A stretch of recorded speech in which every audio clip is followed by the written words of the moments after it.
Good afternoon, baseball fans. Yes, I know I said baseball. I know everybody, myself including, still has football fever with the season starting. But I have to get to this look into the the pennant races with the season now down to the final 21 days, and the American League doesn't look good. Well, we're playoff bound, but unfortunately, my hopes for us winning the division, well, they keep taking hits.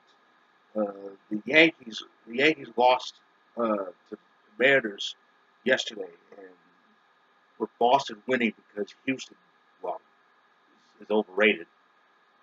Um, Boston, Boston now has a commanding, I think it's 8.5 game lead over us. And I'd said on Twitter that Boston would be eliminated by Labor Day. Here it is, a week after Labor Day, and you know what Boston's magic number is to get a postseason berth? It's one. The number is one.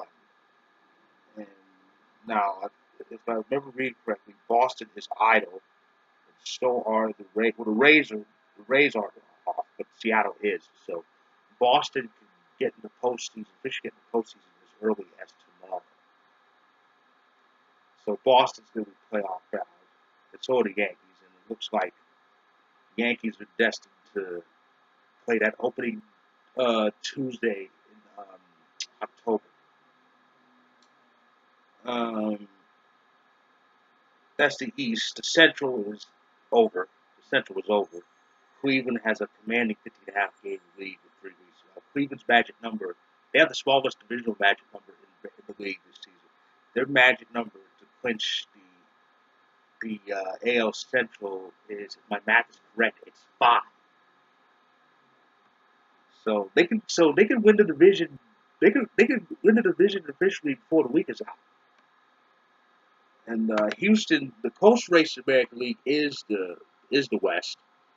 Uh, with Houston, with Oakland's win, coupled with Houston's loss, there's a 2.5 game gap between Houston and Oakland. Seattle was kind of in the thick of the race, but they're falling off. They're actually falling off the playoff race altogether. They're 7.5. They're 10 games out of the division. They're 7.5 games out in the wild card, which means the longest playoff drought in professional sports could be continuing. It will now go on 17 years if nothing changes for the Mariners. Of course, the wild card positions are held by the Yankees and Oakland. Now, it hasn't been that long since Oakland made the postseason. Oakland last made the postseason back in 20, if my memory's correct, it was 2014. It was 2014. They're the ones that played the Royals in that epic wild card clash that went to extra innings. The Royals won and went on to the World Series where they were this close to winning. But yeah, the Yankees and A's hold the wild card position. The Yankees and A's haven't faced each other in the postseason since that crazy 2001 division series, which we all remember this. Oakland took the first two in New York, and then Game 3 featured Jeter's famous play at the plate. And we won that game in Games 4 and 5 to go on to the World Series again. That's the American League. The National League, a lot of rain delays will kind of mess things up, but the National League's races are all pretty close. Atlanta has a 4.5 game lead over the Phillies in the East. The Cubs lead the Central is 2, but the real close race is the NL West. It's Colorado, the Dodgers, and Arizona. And Colorado is in first place. Colorado, let me put this way. Let me explain something. This is the 50th season of divisional play in Major League Baseball. That's right. Divisional play started back in 1969. Back then it was 4 divisions, a West and an East division in each league. Then the Central divisions were created with teams were moved around in 1994, but the first season with that started in 95. But overall, this is the 50th season of divisional play. There are only 2 teams out of the current 30. There are only 2 teams that have never won a division title. The Marlins are one, and the Rockies are the other. And it's strange. The Rockies have never won a division, but they won a pennant. They won the pennant in 2007. And even stranger, the Marlins have never won the NL East, but they won 2 World Championships in '97 and 2003. Going as wild cards, of course.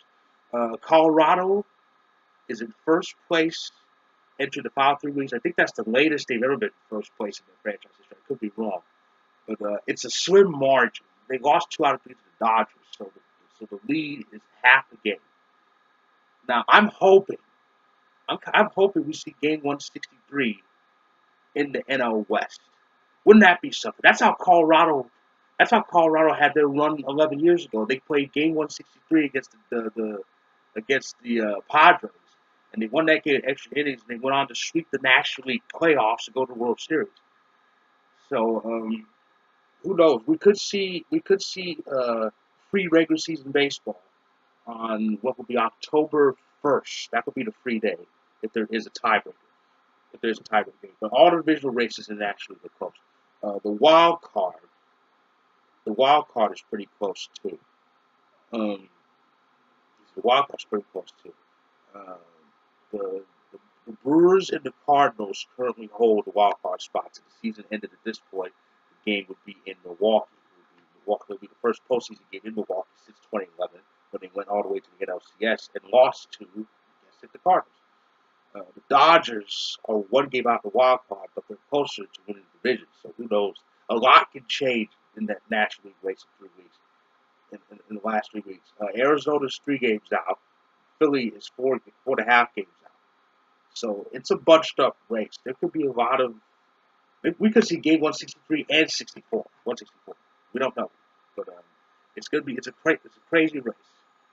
So that's what the standings look like with 3 weeks left, and I'll be on YouTube later in the week, probably tomorrow, to recap what has been an insane opening week in the NFL. So with that, uh, keep your eyes peeled and enjoy the pennant races.